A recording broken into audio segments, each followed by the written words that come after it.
Welcome back mga kabayo riders. Mag-unbox po tayo ng intercom ni Bayo Rider Christopher.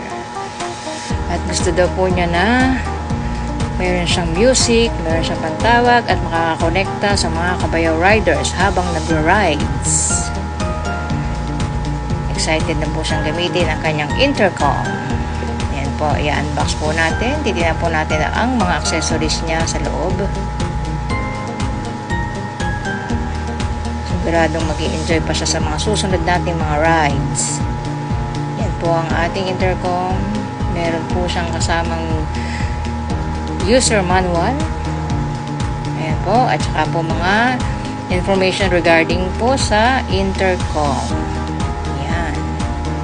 Ayan po ang ating intercom para sa connection sa ating mga kabayo riders. Okay, type C na po siya. At ito po ang mga accessories niya. Yan. Okay.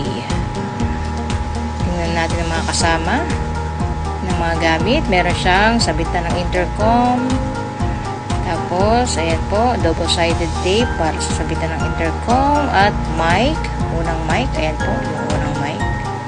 Ito naman po yung pangalawang mic. Type C na po siya. With speakers.